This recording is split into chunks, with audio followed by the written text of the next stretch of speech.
She's, the #1 best new release on Amazon. So already a #1 bestseller, her first book. She pulled off her first event yesterday, 200,000 people watched. Yeah. So why can't you dream? Why can't you try something you've never done before? Why can't you say, you know what? I have this feeling in my heart, and that feeling in your heart has been sown there. She and I both believe in a creator. We believe in God, and there's some divine reason you've been gifted with all of those impulses you have, those dreams. They've been I always say, they've been sown into your heart. And if they're there, follow them, work for them, ask for them, dream for them.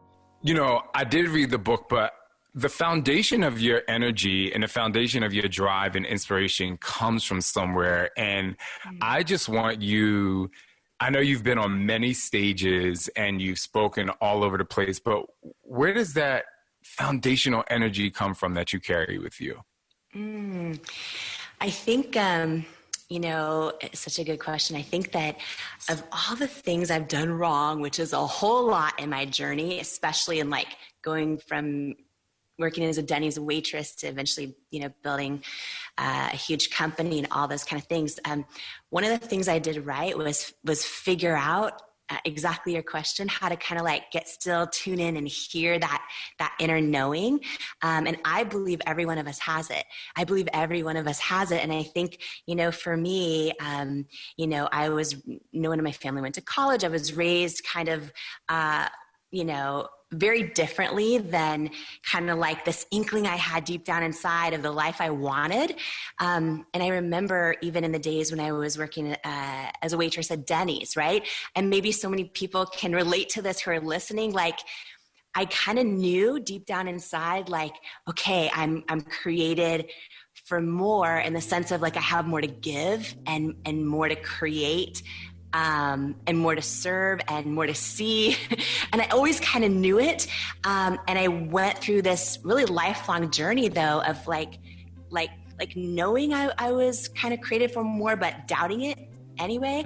And kind of my whole life actually. And maybe a lot of people out there may be in the same spot. And it's kind of why I wrote the book, because I feel while it's my story of going from a girl who didn't believe in herself to believing in herself and not trusting herself, to learning actually how to kind of break through all the self-doubt and hear that inner voice and trust it. Go from doubting I'm enough to really on that journey of knowing I'm enough. And I just think it's my story. I feel like it's so many people's story out there, you know what I mean? Who are kind of in this space of maybe too, just like I've had while working in Denny's or any other moments in my life, this kind of feeling deep down inside of oh, I know there's more I have to do or give or serve. And maybe I'm in the wrong job right now, or maybe I'm in a tough season right now. But I know I'm created for more. And their biggest obstacle is, how do I stop doubting it? And how do I step into all of who I am, right? And all of who you're called to be. And so that's kind of the whole journey in this book and all that. But yeah, it's and listen, I still have doubt enter the room. When Shanti enters the dressing room, there's a moment where I'm in 2 seconds in my head, oh, wait. Am I cool enough? Am I in good enough shape? Am I all those things enter? I'm I turn down the volume on that self-doubt. I turn it up and I'm oh, I know I'm a beautiful soul and a human being. So for that reason, it's great me and Sean are meeting, right? It's a life journey of figuring out how to believe we belong, how to believe we're enough. And not doing those things, I think, is the biggest dream killer. It's the biggest thing that, I still get tempted and Shanti enters the room. Oh, I'm going to shrink down and just congratulate him on all his successes versus show up authentically. And you know what I'm saying? And it's this lifelong journey. And how I went from my living room with no money to billion-dollar entrepreneur is figuring out how to get past all that crap we hear in our own heads, right? Hey. I was going to say to you, you were on the living room floor with your laptop, with your partner, your husband, and You went from the living room floor, not knowing really how you were going to build your bank account from the little money you had, to selling your company for $1.2 billion. Now, I want people to know I'm not a person that chases a number. And I thought it was really amazing that you let the cat out of the bag first, because you really proved to people that it's not about the number. It's about the journey and everything that comes in between. And so, you know, I saw that. I still get the chills knowing that you did that and you went from where you went to, and you talked about love and you did all these things. And so I'm going to ask you a really tough question. Yeah. Your book is called Believe It, which I love because I think, you know, I trust in Yes. But if you can describe the internal journey in one word, what would it be? Like going from the living room floor to selling the company that day, that was like so crazy. How could you describe it in one word? And then I have a few more questions for you, obviously. I would describe it as transcend. Transcend, because it was a God-sized dream that was years of everyone saying no in some of the most painful ways. It was many years of like thinking, oh my gosh, this product works. It's just going to, you know, all those things. And most all the experts saying no. And by the way, I love that you're asking these questions, because here's the thing is like, sometimes people, you know, might just Google the story and be like, oh, and they see what almost looks like a fairy tale kind of a story that's really just the headlines. And I think the problem with that is every person out there then feels like they're alone in their own like setbacks and their own struggles and all the rejection they're getting. I think, again, I did so many things. I made so many mistakes along the way, but I also knew that, like, of course I'd have to work really, really hard if I was ever going to make it. Of course I'd have to get back up every time I got knocked down on the journey. But I knew if I was going to make it, like, the most important thing came down to me believing that I could. And for me, you know, and here's the thing, a lot of times we hold ourselves back because we say things to ourselves like, oh, I'm not qualified, or, oh, I feel this like dream on my heart to whatever it is, launch a podcast, whatever it is. But it's like, oh, but I'm, you know, don't know how, and I don't know, I have no connections, and all the things we tell ourselves. And for me, in a way, it almost made no sense that I created a beauty company, right? And just the idea of it, because I didn't know anything about it. I knew no one in the industry. But every time I get still, like for me, and you know, no matter what people believe, whether it's they're hearing the universe talk to them or God talk to them, like for me, I hear it through my own intuition and my own gut instinct. And every time it felt like this like God-sized dream, right? Like that I needed to do this. And really quick, just to give like a 30-second context, I thought I was going to be a journalist my whole career, because I love other people's stories. So I was, and I'd always dreamed of hosting a talk show since I was a little girl. So, and Oprah was my mentor every day of my life growing up, right? Like all that. So I thought, that's what I'm going to do my whole career. And I was working as a TV news anchor. And that's when I started getting this hereditary rosacea, which for people not familiar with it, it's like if you imagine touching your cheeks and they feel like sandpaper and bumps everywhere and bright red. And so I'd be anchoring the news and I would hear from my producer into my ear live on television, like, there's something on your face. There's something on your face. You need to wipe it off. You need to wipe it off. And I knew there wasn't anything on my face. And I went through this season of like, oh my gosh, are people going to change a channel? Am I going to get fired? All those things. And I started trying to find makeup that would work. And a couple things happened. And this is something like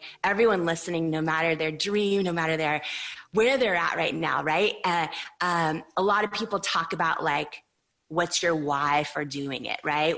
Not just writing out your goals, but like, what's your why? And for me, something happened that helped me sustain through years and years and years of no's and no money. And that was that I didn't just get a why for like, oh my gosh, let me create makeup. It was like a why, deep, deep, deep why. And here's what I mean by that. In all the times I was trying to find makeup that worked, and whether it was like the professional or the drugstore or the department store samples I couldn't afford, but I go get the free samples, nothing I could find would work. And I had this moment that I think so many people have in their life where I was like, oh, my entire life since I was a little girl, I'd always seen these images of beauty in ads on TV or in magazines. And like I've never seen anyone with rosacea. B, I don't even know if they're wearing the product that they're advertising. And then also it's like, oh, wait a minute. I kind of realized not only have I never seen anyone with skin challenges in these ads, my whole life as a little girl, like I always aspired to look like those ads. And yet at the same time, they always made me feel like I wasn't enough. And I had this big aha moment. Like if I give up my dream of being a talk show host, and I'm in this dream job as a news anchor, because here's the thing, sometimes it's as important to know when to give up on a dream as it is to go after a new one. And I just felt like something just spoke to me so deeply that, okay, if I can figure out how to make a product that works for me, it's probably going to help a lot of other people. But more than that, what if I create a company that uses like real images and calls them beautiful models, like real women and men and all skin types and tones and sizes and shapes and ages.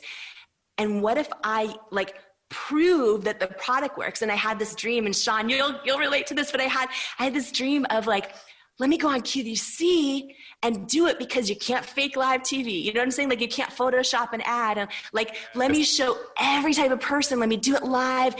And let me do this for like every little kid who's about to learn to start doubting themselves, and every grown person who still does. Let me try to shift the culture in the beauty industry. So that was the why beneath the why. And then I quit my job, thought I'll just pour my small savings into making a product and figuring it out. And I thought once I did that, it would be easy. And for every entrepreneur out there, they know that's not how it goes usually. So a lot of lessons after that started.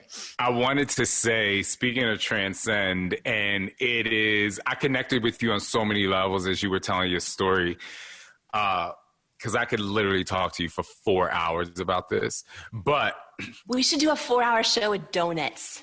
Let's do that. Okay, perfect. And we can have our own little talk show that day. Yes. For those folks who might be new to you and your work, I'm wondering if you can, this is the opening shot of the film here, ground us in Jamie Kern Lima's life. Oh, well, thank you so much. Yeah. And I want to say I'm honored to share like the story behind the story. You know what I mean? And I think that when you Google my life or my story, you see, oh, Denny's waitress builds $1 billion company. And it's kind of the highlight reel, and it seems like a fairy tale. And, part of why I wrote Believe It, and part of why I'm so excited to do this show with you, is I think that what I've realized over the years is when we just see like that headline, then, all of us as creators and, people with dreams or want to launch a business, we kind of feel like we're alone in our own rejections and failures. And I realized, I think that it's so important to share, all the stories behind the stories, because, we're all in this together as creators and ideators and all of that, and just people with dreams on our hearts. And so, my story, I was a Denny's waitress and have had a lot of other jobs as well. And I, kind of knew my whole life though, since the time I was a little girl sitting in my living room watching Oprah every day. I thought, oh, I want to share other people's stories as my job. And I always dreamed of that my whole life. And so I eventually was working in what I thought was my dream job. I was working as a television news anchor, and I was able to interview other people and tell their stories. And something happened to me, Chase, that I thought at the time was like a big setback. I developed this skin condition all over my cheeks and my face, and it called rosacea, which is hereditary. So there's no cure for it. And I would be anchoring the news live, and I would hear in my earpiece from my producer, there's something on your face. There's something on your face. You need to wipe it off. You need to wipe it off. And and they were having my back, you know, they were awesome and they just wanted the best for me. And I was like, oh, but I knew there was nothing I could wipe off. I knew it was the makeup would be breaking up, and then under the hot HD lights, the bright red rosacea would be coming through. And so I went through this season that I thought was a big setback, where I started, really dealing with a lot of self-doubt and a lot of like, oh, am I going to get fired? And am I going to lose viewers and all the things? And so I saw dermatologists and learned there's no cure for it. And I spent my paycheck on pretty much every possible makeup product I could find, from like the super expensive department store ones that I couldn't afford at the time, all the way to the drugstore ones and the pro makeup artist products, and nothing would work. And it was this kind of moment where I got this inkling, like a lot of us who have created something or know we want to one day, like we get this feeling. And I got this feeling that did not make sense in my head, but it made sense in my gut, that said like, you know, if you can figure out how to create a product that works for you, it's probably going to help a whole lot of other people. But I'm sitting there chasing what I thought was my dream job, and I keep having this feeling that I'm supposed to like give up on it, on my dream and start a new one. Even though I had no connections, I knew nothing about the beauty industry, had very little money. Anyone out there who's worked as a journalist will know you don't get paid very much. But it was this moment, and I think, you know, in the last decade in particular of my journey and my story, there's a lot of things I've done wrong, and I share all of those in my book for the first time. But there's also, like, when I look back at the things I did right, they kind of all come down to like the start of this moment where I, you know, made the decision to listen to my gut and to trust myself, even when it didn't make sense. And I kind of learned this lesson that like sometimes it's because we live in this culture where everyone's like, just don't quit, just don't give up. But I actually think that that's not the victory. I think the victory is learning to listen to our gut, and like knowing that, you know, letting go of a dream sometimes is as important as knowing when to go after one. And it's the knowing, right? That's the victory. So I made the decision to quit my dream job and go all in on creating a business that I had no idea how to launch. And I had no idea how hard being an entrepreneur would be. There's a quote that's attributed to Elon Musk, which is doing a startup is like eating glass and staring into the abyss. And Yes. when people, you know, I think it's been largely romanticized in our culture, starting your own business. But I imagine, just from what I learned in the book, and just to get it out there up front, your book is incredible. Congratulations. And I want to plug it hardcore here just in the first 10 minutes of our conversation, which it's called Believe It: How to Go from Underestimated to Unstoppable. And for anyone who's listening right now, this is, if you've got self-doubt, if you want to gain the courage to take these risks, the ones that Jamie started sharing just a moment ago and will share with us throughout the show, this idea of trust, managing rejection, whether that is, you know, even in your inner circle, your family, or, you know, what the world thinks, it's an absolute must read. I've read so many of these books from entrepreneurs, and yours is special and different. So thank you for writing it. But, you know, back to your story, a handful of things that you said jumped out at me that I want to put a pin in and come back to. You talked about the role of quitting. And I couldn't agree more that this concept of sort of, you know, always push through. And I think if you had owned that idea in the way that it's talked about in our culture, you'd probably still be a TV journalist. So what is the difference between quitting what you thought was your dream job, or what is the balance between quitting what you thought was your dream job and trusting your intuition to, you know, do something outside of that seems risky and unknown and scary? Help us understand how, you know, what was going on in your mind, because there's so many people right now listening that are like, that's me. That's I got a good thing. I want to chase my dreams. I want to trust my gut, but I'm not quite sure what it's telling me. Yeah. And I think learning to like get still and actually hear our own gut is so important. And I think it's so hard. I think that, we all, I believe, Chase, I believe we all have this knowing, right? Like to your point, there's so many people probably listening right now, watching right now, that if they were to just get still for a minute and check in with their gut, even if they're rusty on doing this, right?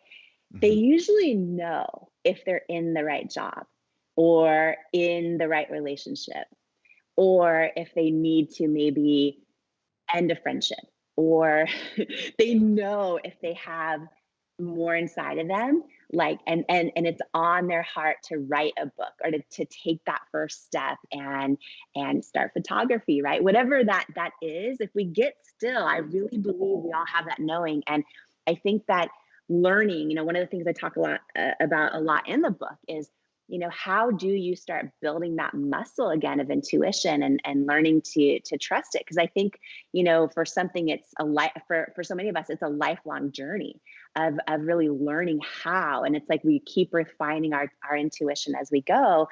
But what I see happening now, and I have the blessing of mentoring, so many entrepreneurs now and a lot of women. And what I see happening so often is that, as we go on in life, we literally stop learning how to hear our own gut and stop listening to it. And I think part of that is because, first of all, the noise of self-doubt and our own inner critic gets so loud all around us that sometimes it's hard to even break through and know what is our own knowing anymore. We then often have, other people's opinions, and sometimes that can come in the form of people we love so much, like our inner circle, our friends, our family, who love us and often, and usually they'll mean well, but they often can't see the potential of our own hopes and dreams because they're seeing it through the lens of their own limitations, right? And their own fear and their own life experience. And so all of a sudden we have, all the noise of and by the way, anyone who's been an entrepreneur or is right now, often we all share, right? We share an experience where, at some point, I mean, I can share my own. At some point, when I was getting no traction in my business the first 3 years, I had so many people say, like, are you sure you should have quit your job? Are you sure you're qualified to be doing this? Are you like, I love you, but I'm worried about you? Are you, all those things, right? And we have to be so careful because at some point that noise can get so loud too. Then, if anyone out there who's going through an experience like I went through for a number of years, I had, when I first launched the business, I had these experts that I would put on a pedestal. And in my case, it was all the department stores that, as a Denny's waitress, I would save my tip money to buy a makeup product in one of those department stores. And I just thought, wow, if they carry my product, this is going to be amazing. And all the, QVC and the beauty retailers, I put them on a pedestal. And so for the first 3 years of my business, when all of them said no over and over and over and said I wasn't the right fit, or I needed to not use real women as models, I needed to do the I call it antiquated standard of beauty, which is like flawless Photoshop skin. They all told me that's what I need to do to sell product. And it was 3 years of them basically saying, and some of them in these actual words, you're not the right fit for us or for our customers. And, so we get experts telling us that, or for a lot of us, it's just like no traction that we thought was going to happen with our dream or our idea or our creation or our sales of our product or business. So we have all of that. And then we turn the news on and we're like, right. So all of this is going on, and it's so hard if we don't take a big step back. And this is one of the things that, again, I share so much that I did wrong too. It'll hopefully save people a lot of nights crying themselves to sleep. But one of the things I did right was like learn how to really get still and hear my own knowing, and my own knowing that said you're supposed to keep going or you're not. And to me, trusting ourselves, when we learn to hear ourselves and trust ourselves, Yeah. that's the victory in life. The victory isn't like, oh, building $1 billion company, or oh, this.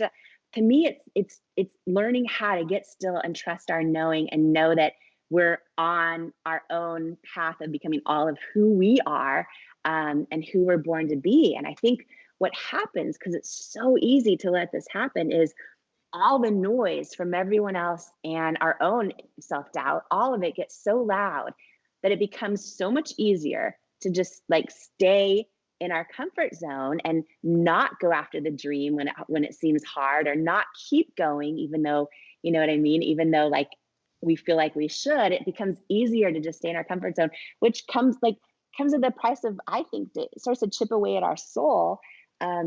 We start to risk talking ourselves out of our own truth and never become the person we're born to be. Not to be all dramatic on your show, but like that's No. really, to me, what it is. It's like we literally can talk ourselves out of our own truth and never become the person we're born to be. And how many people do we know that have done that? So many, the majority, right?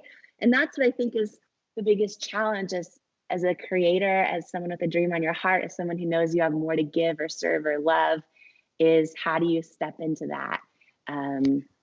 Yeah. It's so true. And like, it's hard to overstate.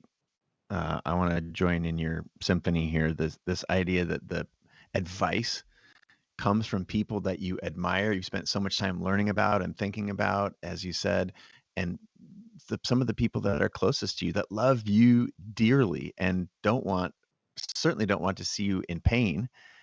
And I think those voices are trusted is part of what makes playing through and trusting your gut and following your intuition, all the things that you said, so hard. And so, to underscore your point, quiet, still awareness of who you are and what you believe in. It sounds easy just to say, listen to that, but I believe it's hard. And so I'm wondering if you can share some of the specifics. Do you go on a 10-day Vipassana no talking retreat? Do you go on a long sojourn in the mountains? Is it a daily meditation, mindfulness, prayer practice? Like what are some of the things Yeah. that you did to actually quiet the noise? Because right now everyone would like to quiet those voices in their head, but Yeah. help us see it through your eyes. I've never done one of those retreats, but I would love to. I would love My to. It's wife, like, my wife is a super retreater. She is like, she teaches meditation and mindfulness, so she's always gone for 10 days and comes back like this enlightened being, and I'm toiling away and doing the dishes or whatever. But I too endeavored to do that one day. But I want to know what your process is. yeah. So, for me, and I think everyone can do this. I think that it all starts, and this is how I started, because this, at the end of the day, my book is not just some big business success story. My book is really a story about a girl who went from not believing in herself to believing in herself, and not knowing how to hear my own intuition, right? To learning how, and then learning how to trust it.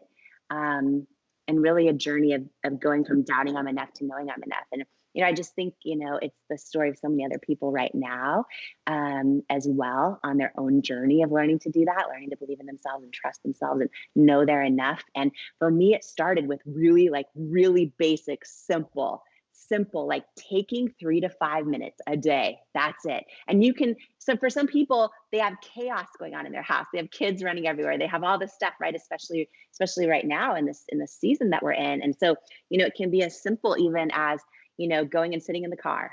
And a lot of parents will understand that one.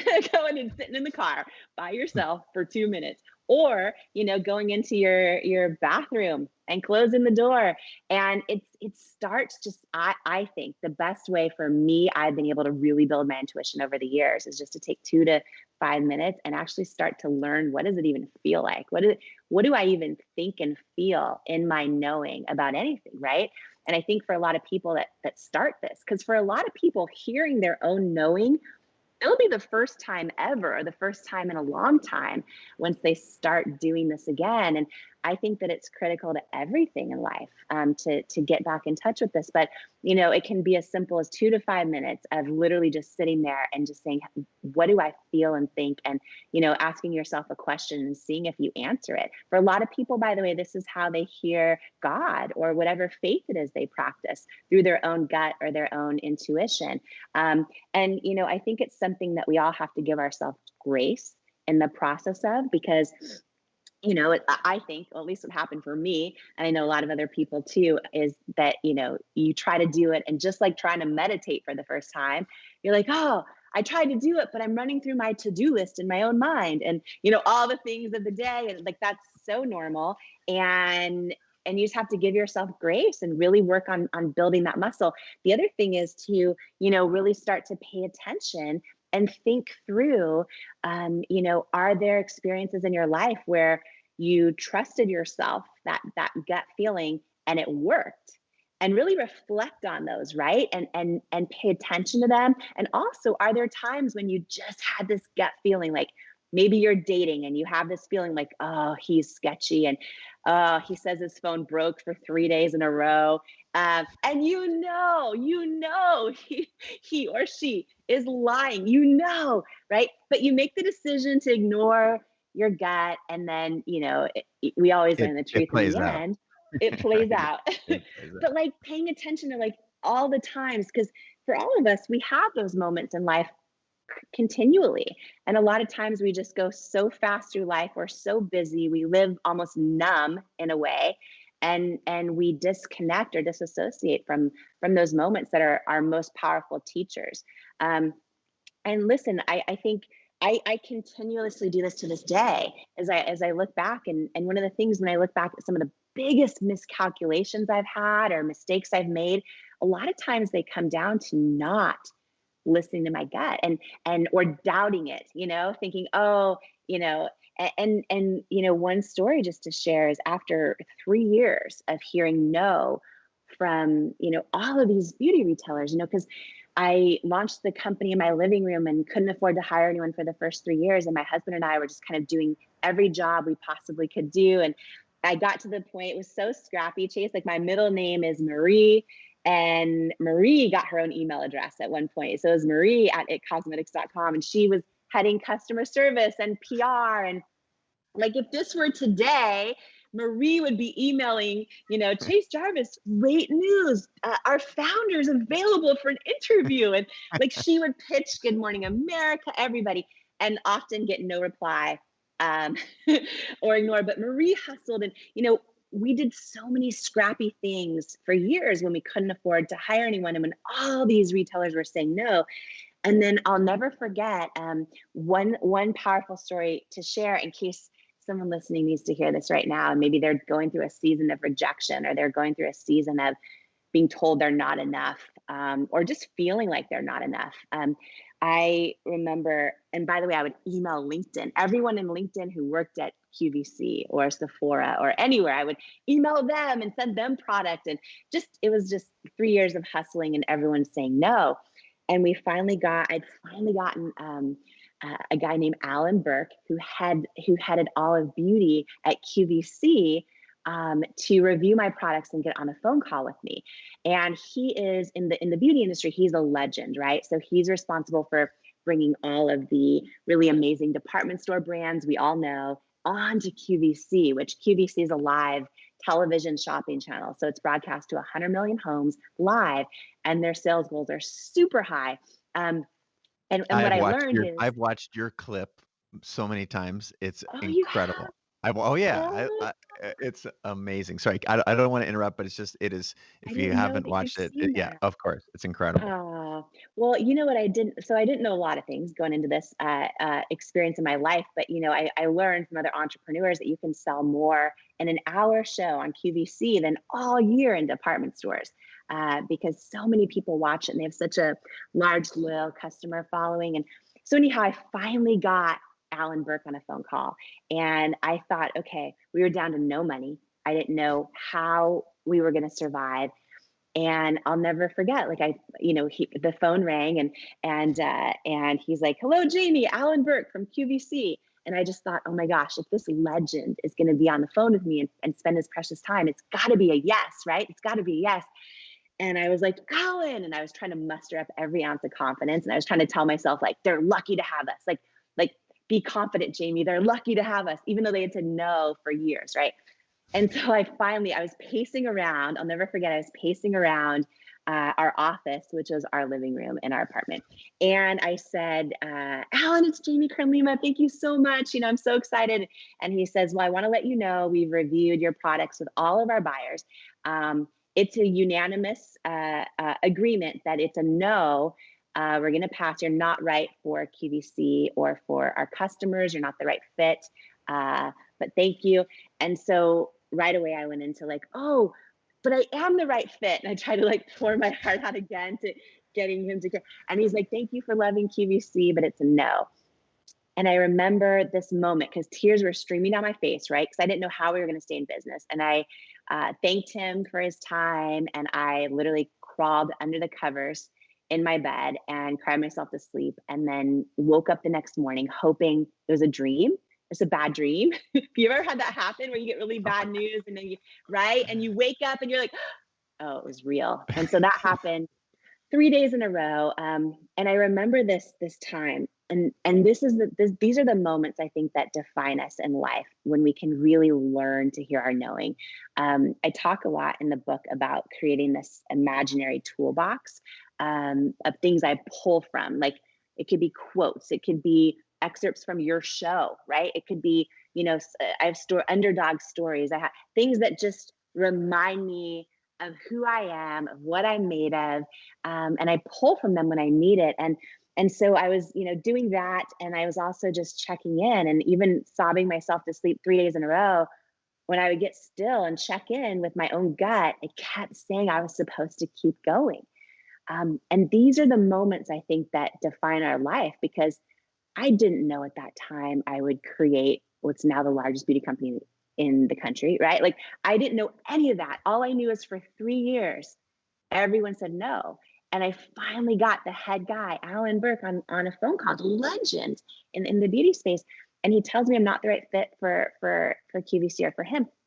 And 3 days later, after crying I check in with my gut and it says, you're supposed to keep going. You're doing what you're supposed to be doing. Like you're not supposed to quit. And that knowing and making that decision to trust it is how I kept going. And, to put a really fun bow on this story, in case anyone listening needs this right now. We all need it, Jamie.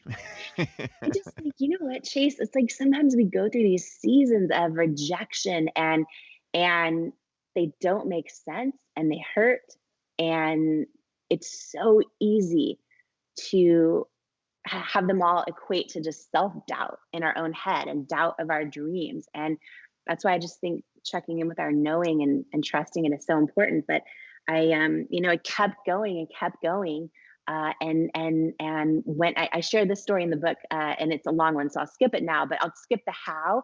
But eventually, through a trade show, through a really cool moment, through a gutsy moment of me taking a big risk, got a yes to get one shot on QVC. So this is after 3 years of no's. We got down to under $1,000 in our bank account, which was our personal and our company combined. And I finally got one shot and our first really big yes to go on QVC. But here's what that meant, Chase. It meant, and we were only selling 2 to 3 orders a day on our website, right? And barely staying alive. And I learned, okay, you get one shot. You're going to get one shot to present your product live on QVC, and you're going to get a 10-minute window. And you either need to hit the sales goal or not come back. I was like, okay. And what that meant was I had to sell over 6,000 units of our concealer. We were only doing 2 to 3 orders a day on our site. That is over 6,000 units of our concealer. In 10 minutes.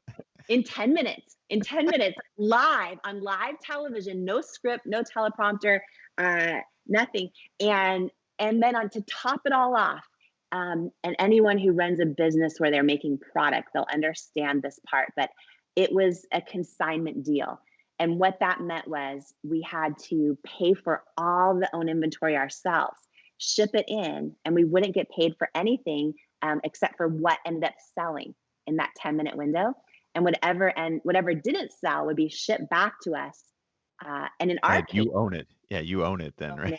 And because we were only doing 2 to 3 orders a day, it was like, oh, if anything got shipped back to us, I mean, there was nowhere to sell it. We would be completely out of business and bankrupt. And so it was a really tough decision. But after 3 years of everyone saying no, we decided to take this risk and applied for 22 SBA loans that all said no. And the 23rd SBA loan gave us enough money to cover just the inventory cost of this one shot on QVC. So it's a moment that would end up being one of the most defining moments in my whole career, but also life so far.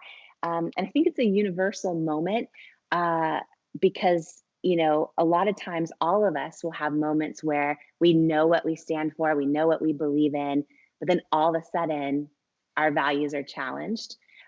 Or everything's on the line, and that's what happened here. We made all the inventory, did everything, and we're ready to get our one shot on QVC. And I was so stressed out and felt so much pressure because I knew this one shot would like literally make or break our whole company. So I flew out to QVC a week early before the one airing, and I sat in this rental car in the parking lot, praying, crying, so overwhelmed, because what ended up happening was, you know, we hired third-party consultants that are experts, and they help so many people sell their products live on TV. They're amazing, but they all told us the same thing, which is that, okay, if you want your best shot at success in this 10-minute window, you need to hire, you need to use these type of models that all have perfect skin. And I'm like, okay, but that's exactly why I'm not doing the business. I'm doing this to try and actually shift culture and beauty and do something bigger than myself. And I have this vision that I'm going to, use, models that have real skin problems and all ages and shapes and sizes and skin tones. And they would just look at me and tell me, like, listen, if you want our advice and the best shot at success, here's what you need to do. And so I started arguing with them and saying, okay, but I get that's how it's always been done. And I get that's the only way it's been successful so far. But intuitively, if I'm sitting at home watching this TV show and I see models that don't look like me, how do I know the product's going to work for me? And we would kind of get into it. And I was like, what if I just take my makeup off on national TV and show my bright red rosacea? And they were mortified at that idea. You know what I mean?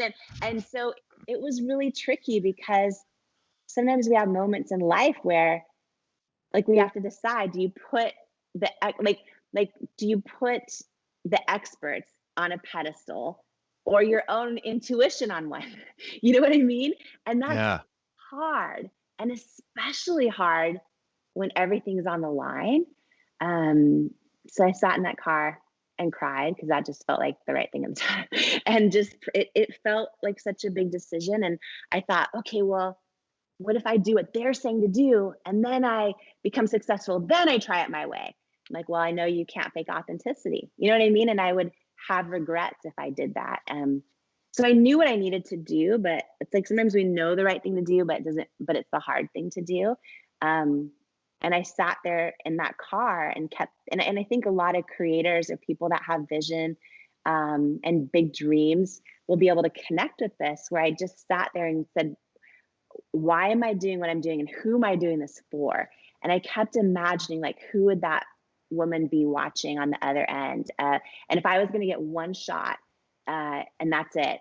And I kept imagining like a single mom in Nebraska folding laundry for some reason. I imagined it like who was too busy to remember she mattered and that she's beautiful and all those things. And if she was going to give me a few seconds of her precious time and turn the television on and see me, like, I'd rather have her see me showing women who look like her, calling them beautiful, meaning it, and have her not buy anything. Like, I'd rather do that than sell a ton of product and stand for nothing.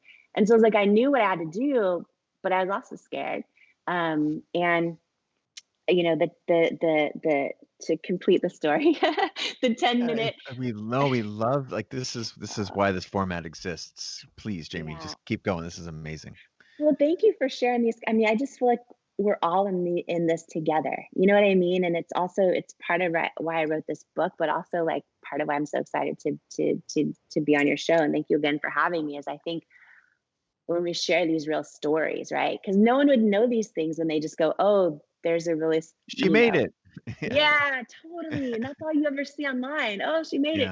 Yeah. Um, so, but these are universal experiences, I think. And a lot of people don't talk about them. And when you look on social media, you just see everyone's highlight reel and you don't see the rejection or the pain or any of the things that we go through. And when we don't see them, then we just feel alone in them, And Yeah, so, and we're comparing our day-to-day crappy experiences of forgetting to turn the dryer on before you go to bed so that when you wake up your clothes are wet. We have the experience of getting a parking ticket, and we're comparing all those aspects of our lives to everyone else's highlight reel that you see on TV, or in your case the product in the store.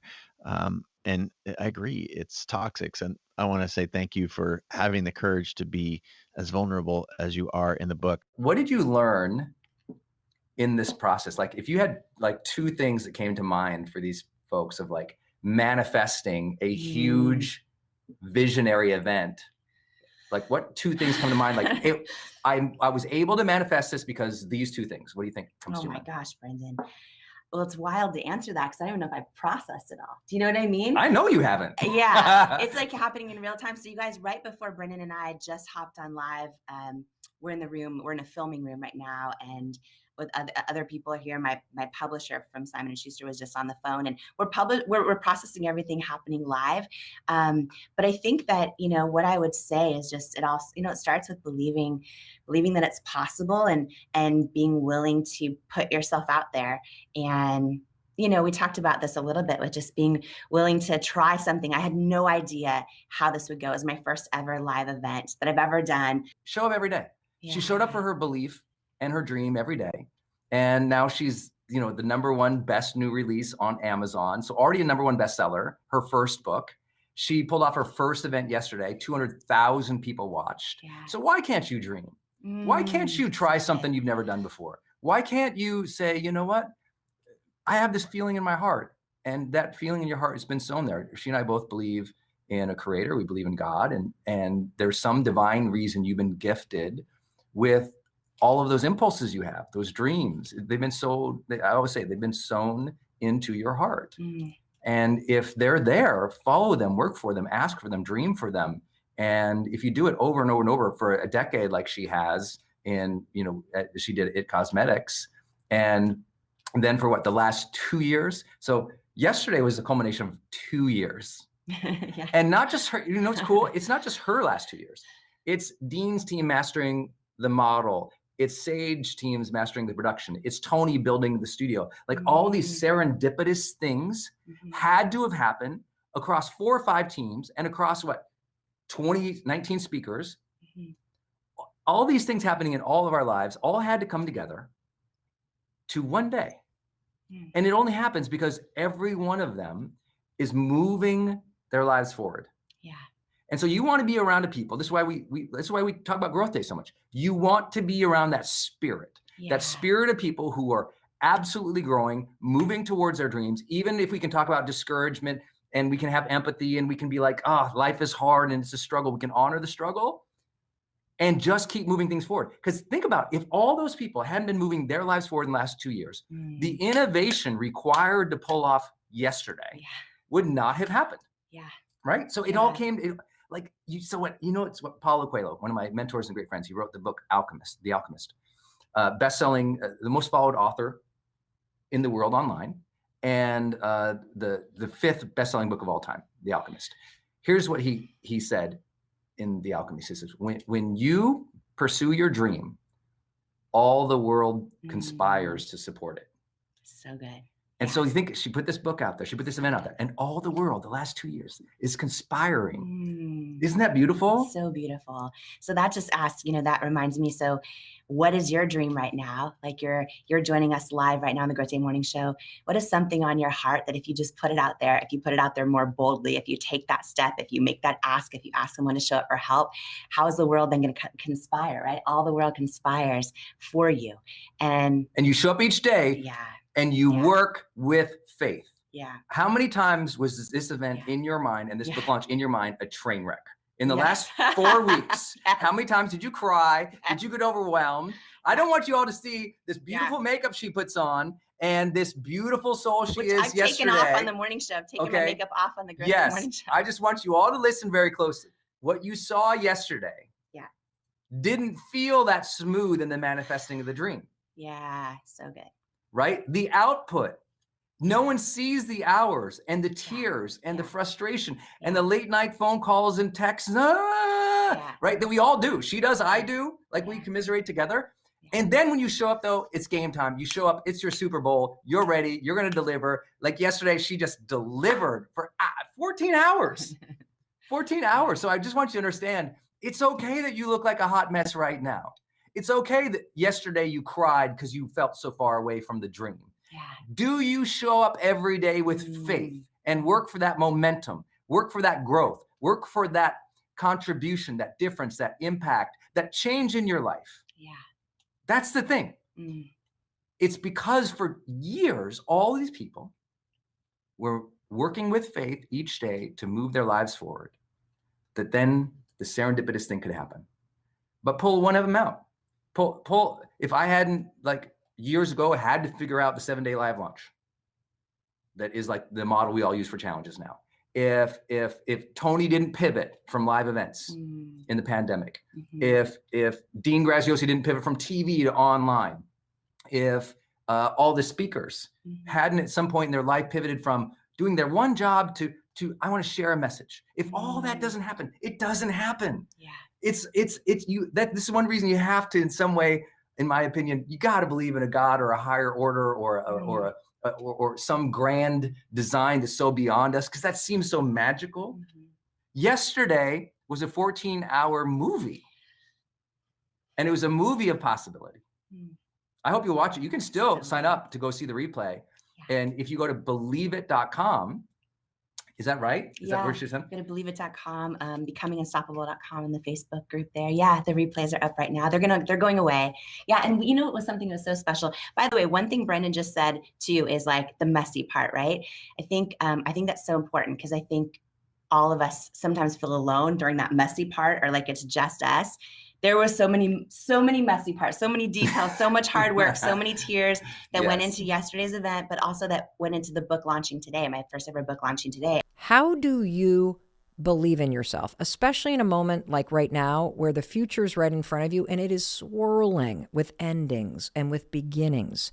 That's always how I feel in the summer, right? Summer is supposed to be this awesome time where we relax, we dial it down. If you're lucky and you can get to the beach, that's fantastic, or a pool.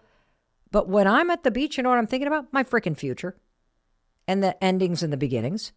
And today I want to throw how you believe in yourself in the middle of all these endings and beginnings. And how do you believe in yourself when you haven't even started taking the actions? How do you believe in yourself when you don't know how this thing is going to turn out that you really want to do? Well, my guest today, she's a super close friend of mine, and she is somebody you want to hear from right now. Who am I talking about? I'm talking about none other than Jamie Kern Lima. She's the founder of It Cosmetics, which she started in her living room. And she sold it to L'Oreal for $1 billion. And here's the thing that I love about Jamie. Jamie is the queen of learning how to believe in yourself.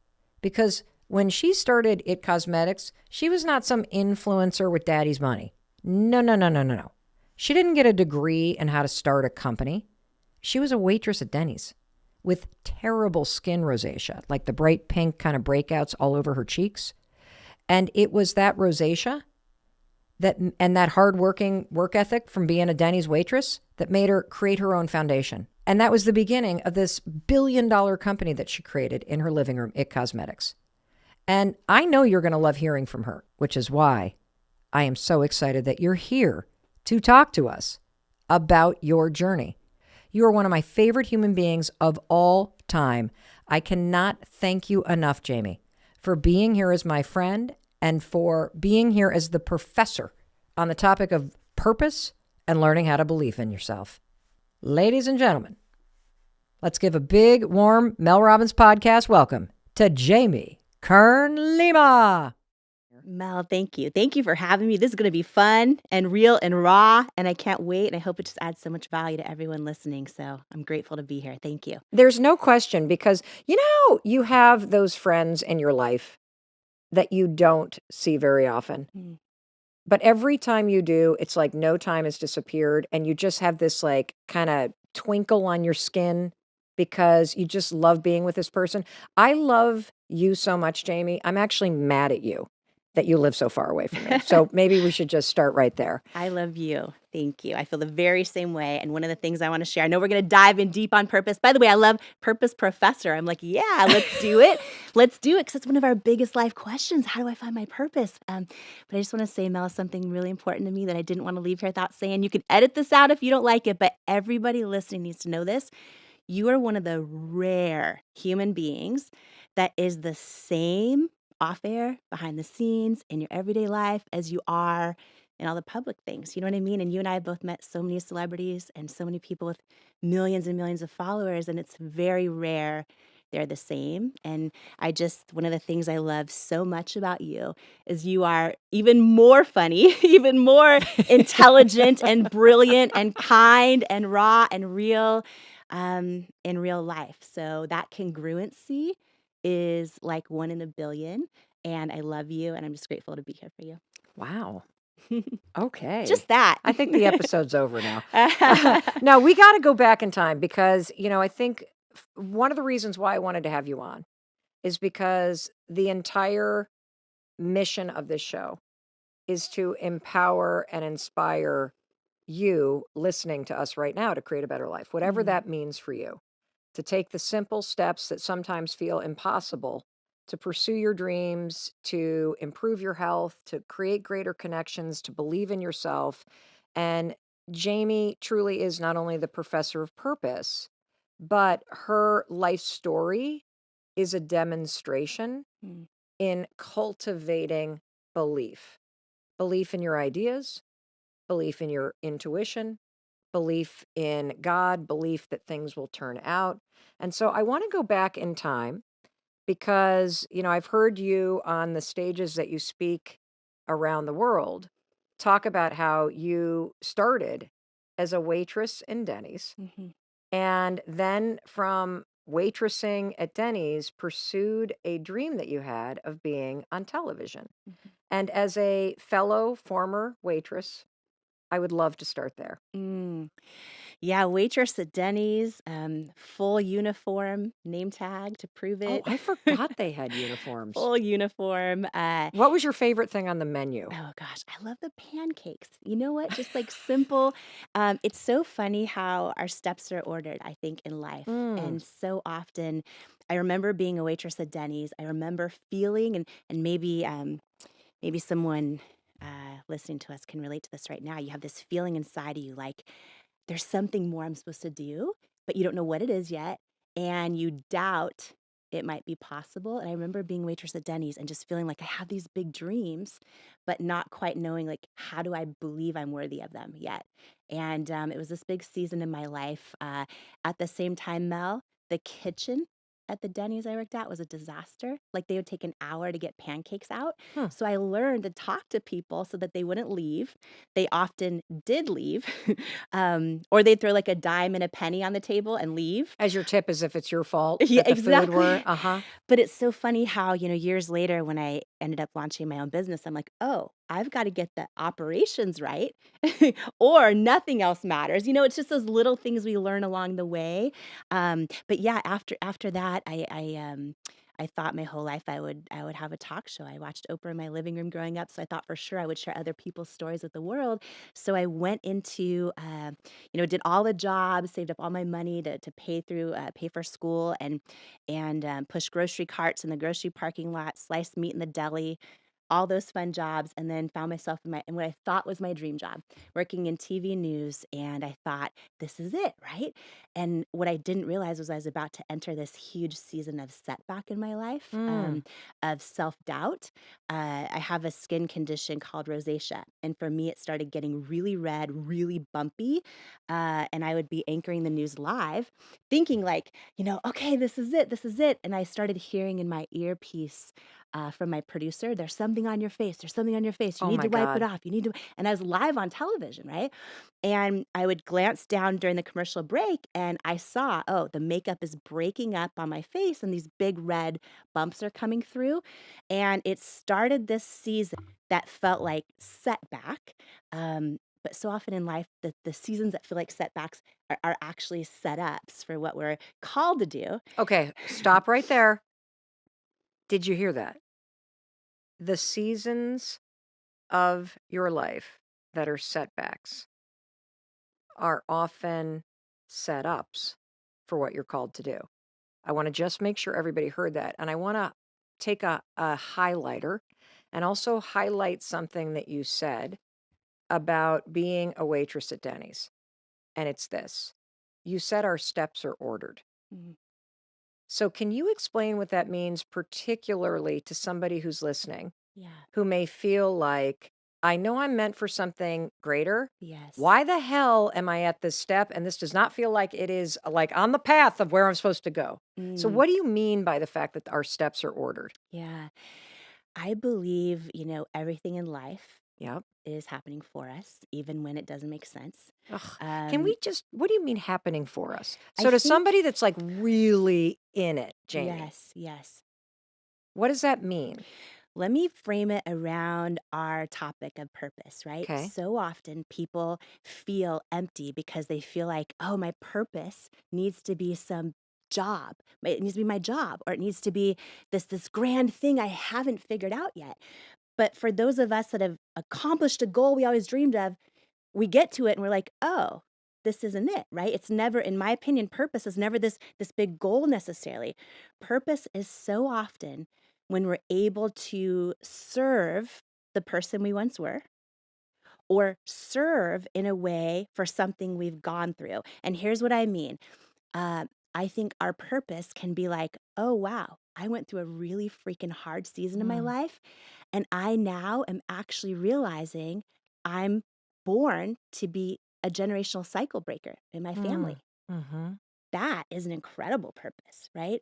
Purpose can be like, oh, I've been having a hard season for a long time. And when I actually just take a minute and say hi to someone else who's lonely, maybe it's like in the coffee line at Starbucks, maybe it's the neighbor down the street, whatever it is, you feel in your gut a sense of fulfillment, like a sense of alignment when you're doing something in your purpose. And I think that the big mistake people make is they think it's this end goal, right? A lot of times when people hear my story and they hear the, oh, Denny's waitress builds $1 billion company, they think my purpose was to be some big entrepreneur. It wasn't? It wasn't. What was it?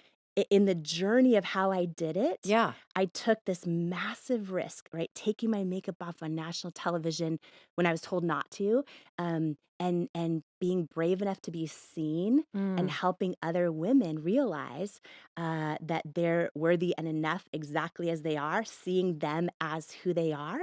To me, that is my purpose.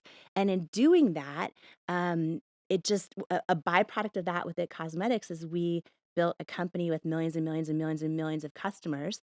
And what's wild is 5% of our customers actually have skin issues, like I do. 95% don't. It's just that they felt seen and connected with something that spoke to their soul, right? For me, being willing to say, here I am exactly as I am, no makeup, and, all my skin issues. I think people connected with that feeling of, oh, I'm enough exactly as I am. You know what else I think is a really important part of your story? It is waitressing. Yeah. It's pushing carts in a supermarket. Yeah. It's working in the back house of a restaurant. That's Yes. my story too. Helping my best friend on her paper route, bussing tables. And I think when you work in retail or you work in a service job Yeah. and you feel at times invisible, you start to realize how important it is to treat everybody with respect and kindness. Yes. That there is no work that is beneath you. And when you can bring that level of service to the job that you have right now, even if you hate it, even if people treat you like garbage, even if the back of the house is not getting those pancakes out on time and people are Yes. angry, If you can bring a sense of grace and service and just humility to those roles, I think it changes how you show up when things start working out, because you don't ever forget what it's like to be treated like shit Yes. because somebody was mad that their pancakes weren't out on time. Yes. Yes. And also, you and I have had this experience where we've truly gotten to see and be almost every type of person in every Yeah. type of environment. And so now it's like, whether it's me building a business or you building one of the top shows in the world, one of the top shows in the world, I feel part of that was like, oh, we understand who's listening and watching you right Yes. now. I Yes. understand who real people are who built, who bought my products. Yeah. And so when you mention steps are ordered, it's like, no matter where you are in your life right now, what you're going through, I believe every piece of it, whether it's, oh, someone just, cut me off in a parking lot and screamed at me, or, oh, whatever it might be you're going through, all of those things are happening for you, I believe, I love so that. that you're amassing this toolbox of understanding and getting strong enough and equipped enough for the purpose you step into. Amazing. So, Professor of Purpose, Jamie Kern Lima, right there. That's your takeaway number one. The steps are ordered. Believe in that. Mm, And this moment is helping you, it's giving you something. So, that is one major tool that you used along the way. Let's go back to that moment, because I think you were 28 years old, right? mhm. When you're sitting on television in Seattle. Yeah. You are a local news anchor, you're living the dream, you're on your way, and you are now starting to have this nightmare happen Yes. where your rosacea is breaking through on camera in front of everybody Yeah. the makeup that they put on you. Yes. And you've got people in your ear telling you there's something wrong with your face. Yes. And you're realizing, holy cow, the makeup that they've put on my face cannot cover the rosacea and the skin issues that I have. So, Yep. what do you do in that moment? Well, the first thing I did was start freaking out, right? And I literally, I started entering this season of self-doubt where I would be live on the air, anchoring the news, thinking thoughts in my head like, oh, am I going to get fired? Are viewers changing the channel right now? Like, am I costing the company ratings, right? So it was this Could you big, feel those moments when you could feel like the makeup not kind of like disappearing? Like, there were moments when I used to be a commentator for CNN. I was pre-menopausal, where I could feel the hot flash coming. yeah. I didn't feel it until they said it in my ear and in my Oh. earpiece. And then what would start to happen was I would get so nervous and stressed out because I kept trying to cover it during commercial breaks. I could feel my heartbeat in my ears. So what I remember is like anchoring the news live, and sometimes you have to be happy, tell this happy story, or you're serious telling. And I just remember my heart beating in my ears, hoping people weren't changing the channel. Oh And my God. and it started this thing where I would spend it's funny. I was anchoring the news, and people think when you're doing that, you must have all this money, but you really don't get paid much at all. And I No. took my little paycheck that I had and started spending it on department store makeup, professional artistry makeup, drugstore makeup. I couldn't find anything that worked. And I had this idea one day, like, oh, if I can't find anything that works for me, there's probably a whole lot of other people out there that feel like makeup doesn't work for them. And it was sort of this idea where I was like, if I could figure out how to make something that worked for me, it helped a whole lot of people. And that was my knowing, or this gut feeling. But then my head, Mel, was like, oh, but you got no money, you got no connections, no one in the beauty industry, you're unqualified. So I sat in this place, right? And we're talking about purpose. I had this gut feeling like I was supposed to go for this thing, but then my head was like, oh, but here's all the reasons why you're not qualified to do it. Plus, you're in your dream job, right? And I sat between those two. And it wasn't until I had this big, big aha moment of why I needed to do it that pushed me over the edge. Okay, so what is the aha moment? Yeah, so I realized one day, I'm like, this makes no sense. There are thousands of makeup companies out there. How does nothing work for me, right? Then I had this moment where I realized I've never seen a model with bright red bumpy skin saying, selling makeup. Like, you always see these photoshopped, airbrushed Yeah. models. And I realized, Mel, like, wow, my whole life I've actually loved those beauty commercials, and I love seeing the magazines, and And I always aspired to look like them, but deep down inside, they always made me feel like I wasn't enough. Mm. And I had this moment. I was literally on the news set when this happened, where I was like, wait a minute. What if it's not just about launching a makeup product? Like what if I could actually figure out how to do it, which I had no idea how, and I had no money. But it's like, what if I could actually launch a product that works for me? And what if I actually put real people as models, like every age, shape, size, skin tone, skin challenge? What if I use them as models, call them beautiful, and mean it for every little kid out there who's about to start doubting themselves, and every grown woman who still does, and that deep source of pain from how I was feeling not enough, and what could I do about it? That, in my opinion, is one of the strongest ways to find your purpose. It's what has just destroyed you or hurt you that you've maybe made it through, Yeah. and how can you now use that making it through to help someone who's going through it? Okay. That's like a mic drop moment from our professor of purpose, Jamie Kern Lima. So again, I like to unpack these things to make Yeah. sure this is a I always say this is not just a listening podcast, it's a doing podcast.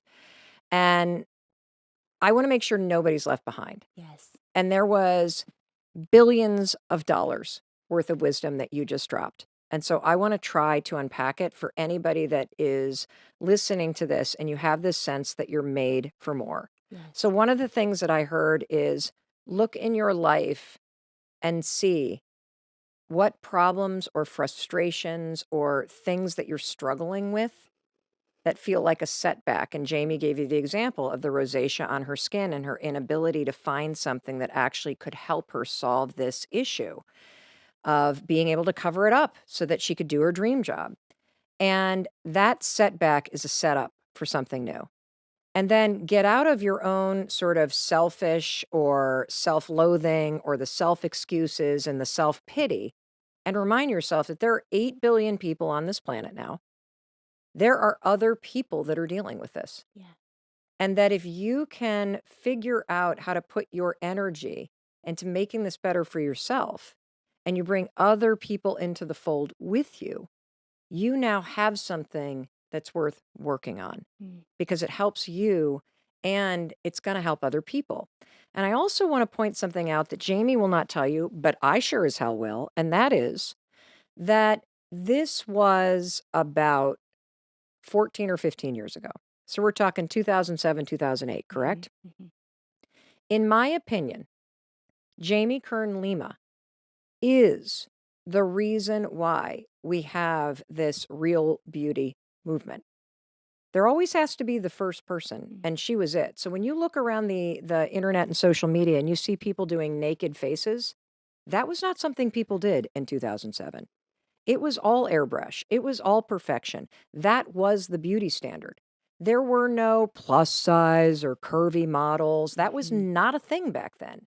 And so you've got a woman who is sitting in Seattle, who has no experience and no money, deciding that she is going to not only figure out how to create a makeup line for people who have issues with their skin, but that she's going to do something nobody has ever done, which is put real, normal people like you and me into her campaigns when she finally gets this figured out. And she's going to show people what her skin actually looks like in order to sell it. I mean, that was a revolutionary idea. She was the first. And I'm telling you this because you could be the first.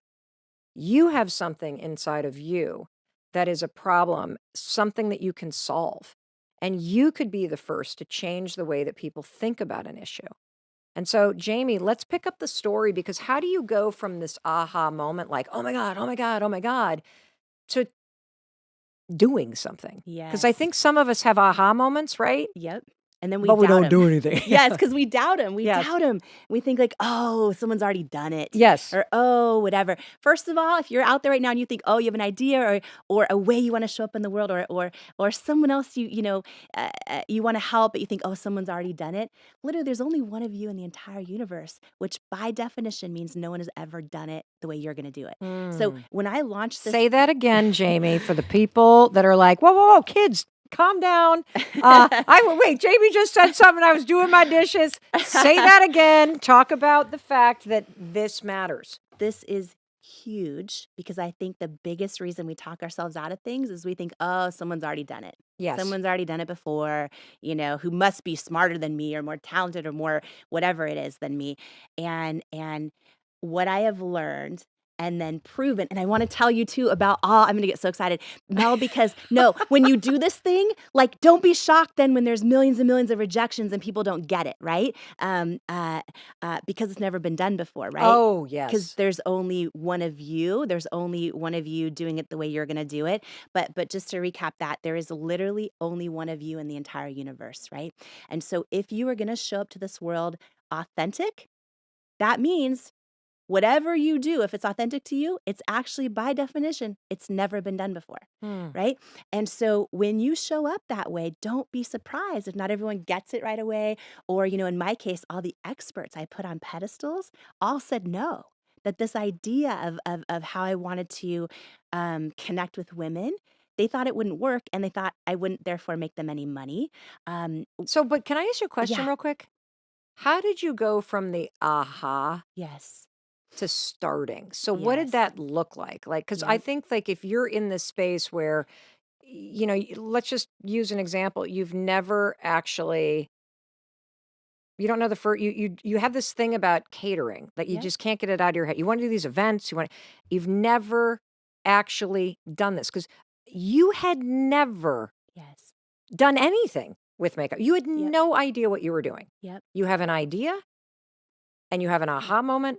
Mm-hmm. What was the first thing that you did to start to make this real? So leaning on that, why I had to do it and why it felt like it was going to be part of my purpose was a big thing that helped me actually take the risk, quit my job. Wait, you quit your job because you had an aha moment? Yeah, it was deep. I was like, if I had What did it feel like? It felt like if I didn't do it, I would wake up the rest of my life with this pain in my gut, this longing, knowing I was created for more. It felt like if I didn't do it, I would have the pain of regret. And if I did do it, I might have the pain of failure and maybe the pain of embarrassment and then maybe the pain of, oh, wow, that doesn't feel like it went how I thought it was. I knew it was this big risk. I knew I was leaving what I thought was my dream job. Why did you have to quit your job? Just curious. It was literally from day one, I was all in. Like I dove all in. I knew if I was going to do this, I needed to just go all in on it.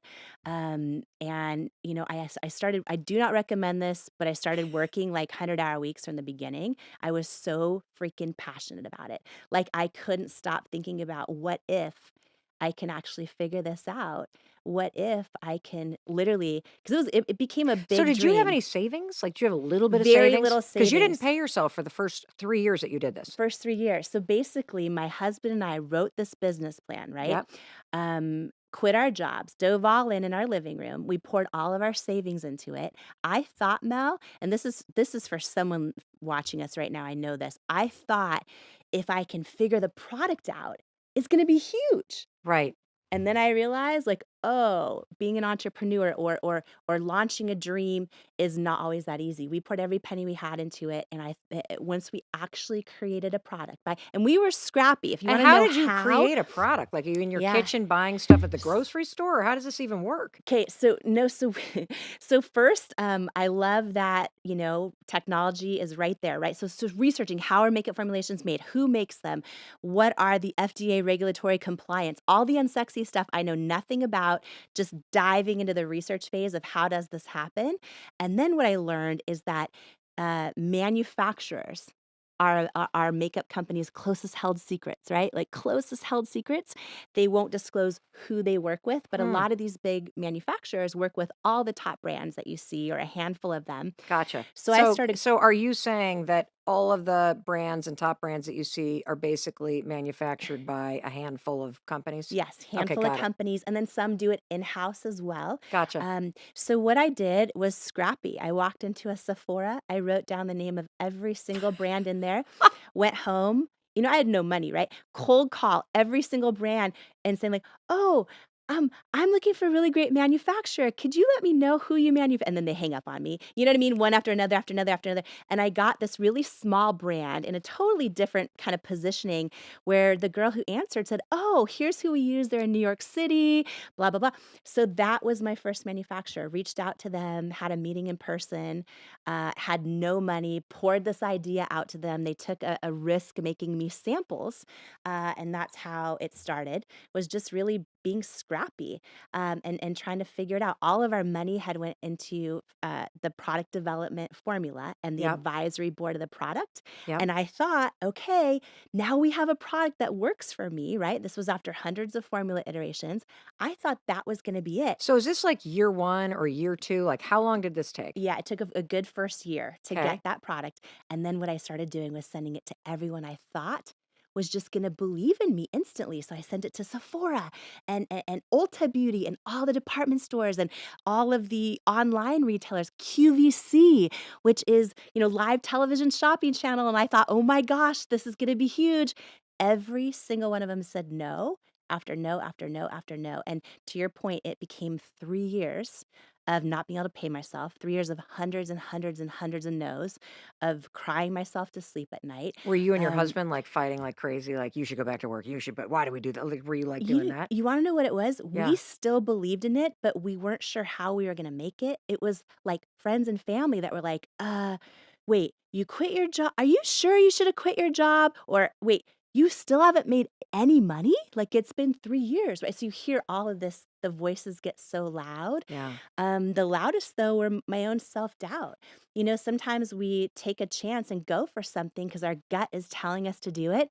And then all of a sudden you face all this opposition and you start to question, is my gut wrong? Is my knowing wrong? And there were so many times where I would literally get another brutal no from, Sephora or QVC or whoever it was. And I would just literally cry myself to sleep. I would pray about it and be like, God, I feel like I'm supposed to be doing this, but nothing is going right. Well, when we teach often about the power of your thoughts, we use the example of the 4-minute mile. It had never been broken, until Roger Bannister broke it. And then after he broke it, it was broken, 6 more times that year and 500 times since then, because someone showed that it was possible. And so it's amazing to think of the $1 million businesses, the $1 billion businesses that will be birthed because, like Oprah did for you are doing for others, of showing that it's possible. One of the things, and you and I have talked about this, Jamie, but I love talking to you about it because I think that you are such a great model of this. You are one of the most gracious and humble and just genuinely kind people.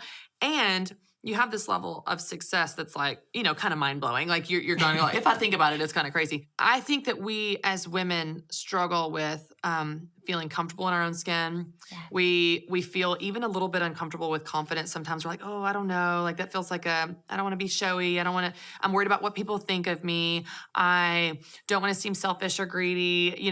We say like, oh my gosh, I love your outfit. Like, oh, this whole thing, I got it on sale. Oh my gosh, this dinner is amazing. You're like, oh, it took 5 minutes. No, it didn't. It took you 6 hours. Like we just diminish. Yes. Some things may be true and some things we're just downright lying. Like it did take us a long time to cook that, and you did really work really hard. And so you had a moment when you hit the Forbes richest self-made women list. And after hitting this list and being uncomfortable with it, you had this aha moment that was how you handled it differently than how men tended to. Will you tell that story? Because I think that is such a powerful example. And then we can kind of go from there, because I think this is good for us to remember. Yeah, and I think I love so much this question because and it's recent for me. Mm-hmm. It's recent for me when I had this aha moment of how as women we really do dim our light, and we really, always try to stay humble and grateful and all those things. What's the result of that? Do you know what I mean? And I just had that moment. So yeah, after L'Oreal acquired It Cosmetics, they published the purchase price. This whole thing happened, and Forbes reached out to our company and said, Jamie is on the richest self-made women's list. And this was out of the blue. And I had our head of PR reply and say like, well, she's not interested. Please don't include her on the list. Like, because I'm thinking like, is this optional? I'm out. Yeah, I'm out. And I'm thinking, and then they replied and said, well, we already have an estimation of her net worth. We would love for her to comment on the distribution of assets between her and her husband. All these things. I'm like, what? Like, I'm panicking, thinking like, oh, you don't talk about that and like all these things, right? And on top of it, I just thought like being on a list like that, I felt like it felt like not humble and not showy. Look at me. Exactly. Yeah. And so I said no. And then they wrote back and said, well, it doesn't really matter if she wants to comment or not because she's on the list. Our list is accurate. Right. We know everyone's net worth, and the list has to be accurate for it to mean anything. So she's on the list. And I was just like, oh my goodness. And all the teams of bankers and lawyers and stuff, somehow they have estimates they believe are true. And so long story short, I said, well, okay, if they would share, you know, the It Cosmetics story, stuff like that, that could be amazing. But I'll share that, but I won't ever talk about my net worth. And they agreed, and they published an article, and they kept their word, and it was a beautiful article. But then their list came out with numbers on it, and I'll never forget the first time I saw it, and I was mortified, like embarrassed, mortified, all those things. So they publish it every year. 3 years into it, I had still been hiding it every single year. And sometimes I would go do a big event or a keynote speech or something, and they would introduce me with like the bio they had written from what they find online. And they'd send sometimes the bio ahead of time. And every time I would have our PR team have them change it and not call it Forbes' richest self-made women, and have them change it to Forbes' most successful self-made women. Because somehow I felt like that was more humble. And I did that for 3 years. And then I had this huge aha moment where I'm like, wait a minute. If I'm dimming my own light and I'm actually just robbing other girls, other women of another example in their life of someone who's overcome a lot and had business success, and me not sharing these things, right, is in a way like robbing them of that. And the funniest thing is when the reporter was like, and I asked her, I said, I'm so sorry, like I just don't feel comfortable sharing this and all that. And she goes, oh, it's okay, it's really common for women. I go, what do you mean? And she goes, well, a lot of the women on the list don't want to ever comment, they don't tell us. And she goes, and it's so different for men. And I'm like, how is it different? And she goes, well, on the other list that has men on it, like they actually get really mad that their number isn't higher. She says they call our offices, right?